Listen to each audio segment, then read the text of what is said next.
Assalamualaikum warahmatullahi wabarakatuh. A'udzu billahi minasyaitonir rajim. Bismillahirrahmanirrahim.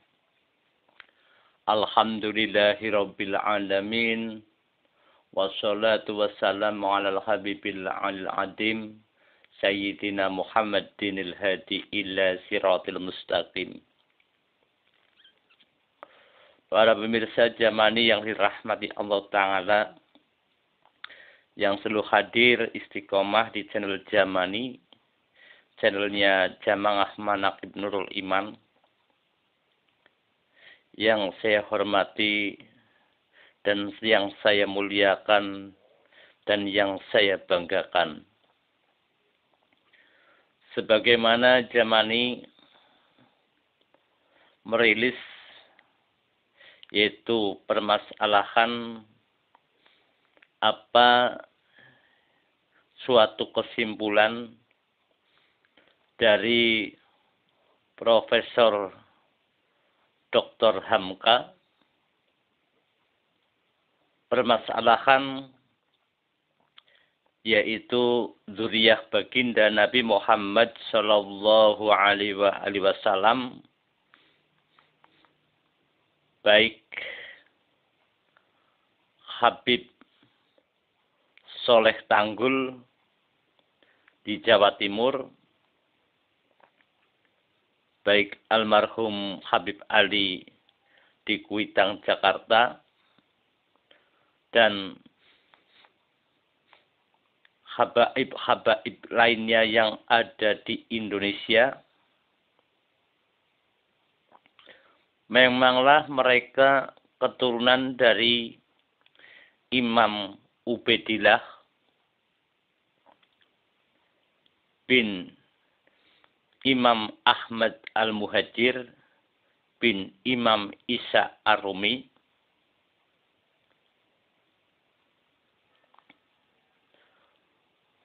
yang beliau yakni Imam Ahmad Al-Muhajir yang berpindah dari Basrah atau Irak ke Hadramut, dan Imam Ahmad Al-Muhajir bin Isa Ar-Rumi ini adalah cucu yang ketujuh dari baginda Nabi Muhammad sallallahu alaihi wasallam,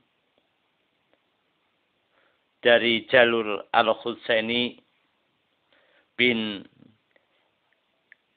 Said Ali bin Abu Thalib Karramallahu. Adapun keterangan dari Buya Hamka adalah suatu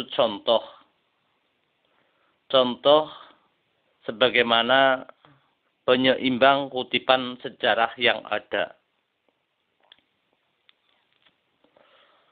Adapun tidak percaya hijrah dari Basrah ke Hijaz, kemudian ke Hadramut yang ada di Yaman, sehingga mengingkari apa kesepakatan yaitu para ulama yang menggelari yaitu Al-Muhajir, yaitu bagi Imam Ahmad bin Isa Ar-Rumi. Kali ini muncul yaitu seorang ilmuwan yang sedang meneliti nasab daripada Imam Ubaidillah bin Imam Ahmad Al-Muhajir bin Isa Ar-Rumi,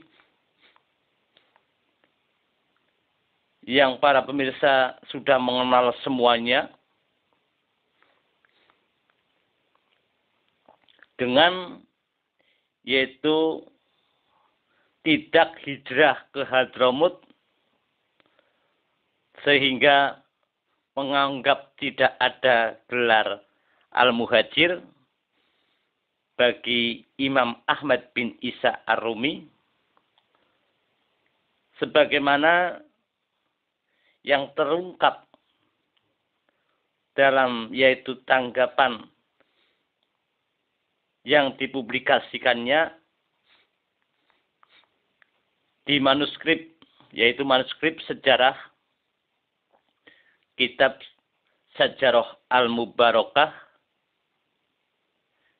yang dinisbatkan sebagai karya Imam Fakhrul Razi yang wafat pada tahun 606 Hijriah.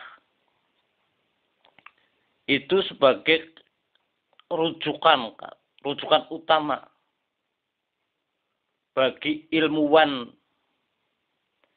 yang baru-baru ini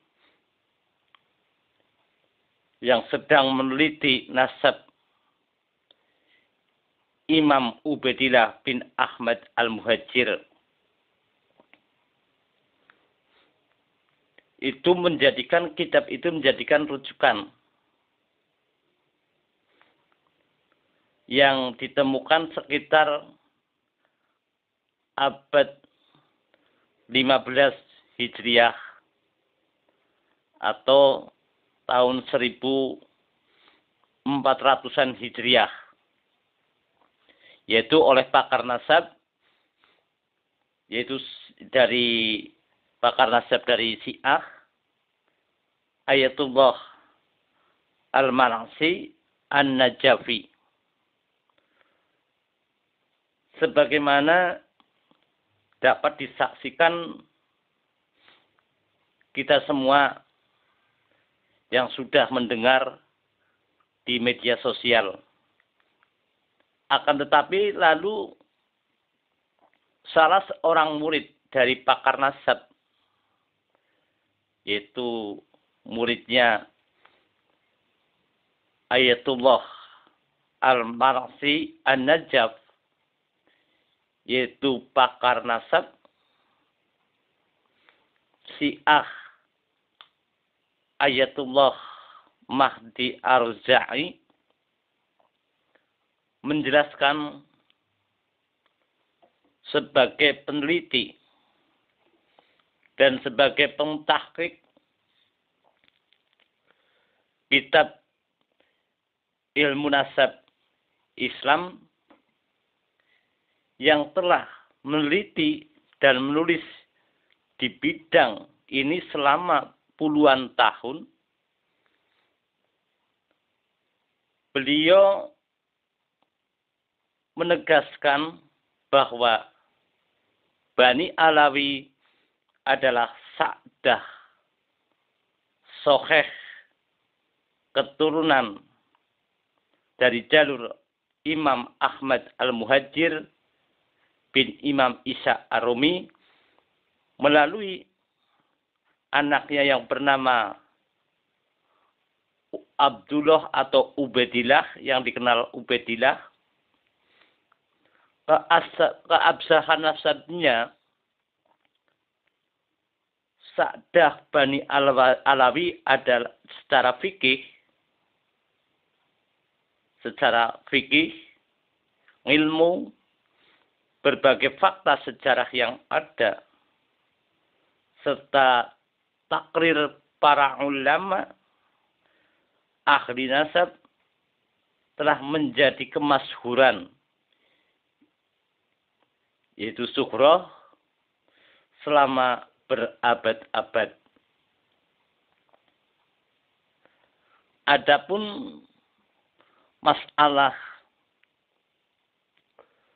tidak tertulisnya salah satu anak, yaitu dari Imam Ahmad bin Isa yang bernama Abdullah atau Ubaidillah, tidak akan menafikan keberadaannya.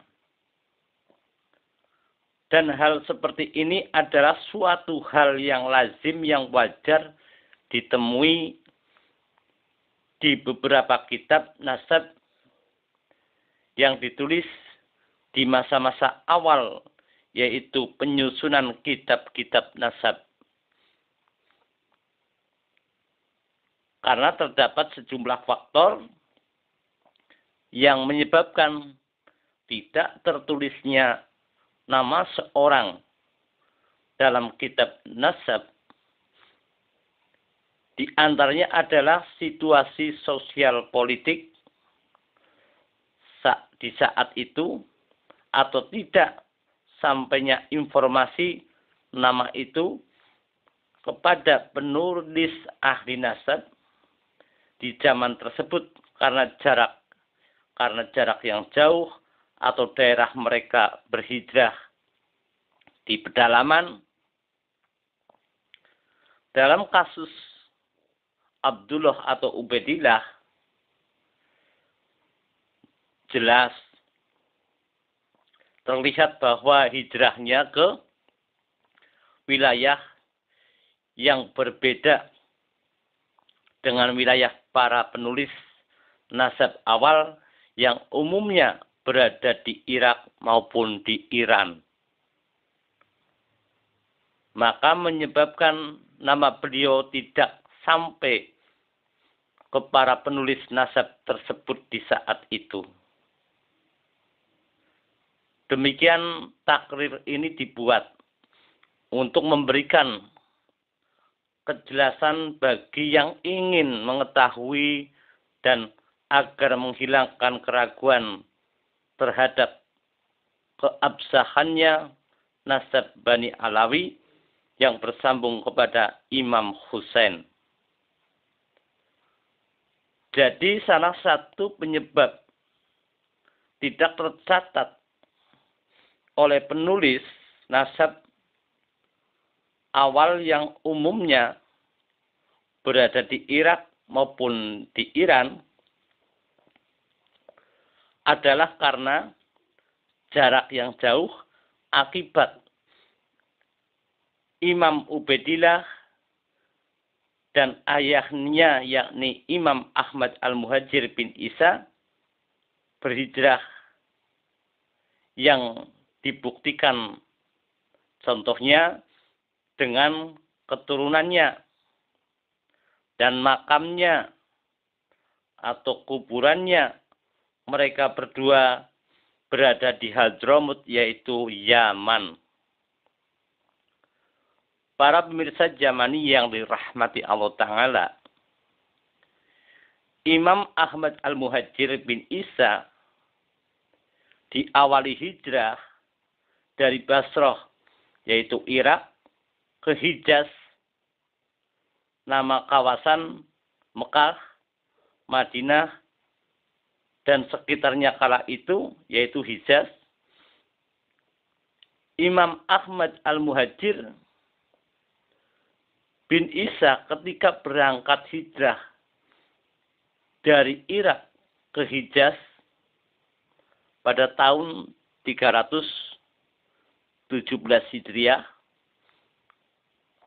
beliau ditemani oleh istrinya, yaitu Syarifah Zainab binti Abdullah bin Al-Hasan bin Ali Al-Uredi, bersama putranya, yaitu putra bungsunya yang bernama yaitu Abdullah atau Ubaidillah, yang kemudian hari dikenal dengan nama Ubaidillah. Turut serta dalam hijrah itu cucu Imam Ahmad Al-Muhajir bin Isa yang bernama yaitu Ismail bin Abdullah yang dijuluki dengan nama yaitu Basri. Begitu pula ikut serta yang bersama Imam Ahmad Al-Muhajir bin Isa hijrah dari kota Basrah ke kota Madinah, kakek atau datuk dari Bani Akhdal atau keturunannya, antara lain yaitu Ali bin Umar bin Muhammad bin Sulaiman bin Ubaid bin Isa bin Alwi bin Muhammad bin Damzam bin Auf bin Imam Musa Al-Qadim. Dan kakek atau datuk dari Bani Kudaim, di antaranya keturunannya adalah Imam Muhammad Jawad bin Ali Ar-Ridha bin Imam Musa Al-Qadim. Sedangkan anaknya Imam Ahmad Al-Muhajir bin Isa, yakni Muhammad Abu Ja'far, sebagaimana yang diceritakan oleh Imam Fakhrul Razi, wafat pada tahun 604 Hijriah, dan Abu Ismail Ibrahim bin Nasir Ibnu Toba-Toba wafat tahun 400-an, tetap tinggal di Irak untuk menjaga yaitu harta Imam Ahmad Al-Muhajir bin Isa sampai beliau mendapat tempat dan menetap di sana. Turut pula dua anak lelaki dari paman beliau dan orang-orang yang bukan dari kerabat dekatnya juga ikut. Mereka merupakan rombongan yang terdiri dari 70 orang. Para pemirsa Jamani yang dirahmati Allah Ta'ala, yang hadir di channel Jamani, mudah-mudahan dengan keterangan ini yang menukil dari Profesor Hamka, mudah-mudahan bermanfaat bagi kita semua, dan kita semua selalu dikuatkan iman dan Islamnya kepada Allah Subhanahu wa Ta'ala dan kepada baginda Nabi Muhammad SAW. Akhirul kalam, wabillahi taufiq wal hidayah. Wassalamualaikum warahmatullahi wabarakatuh.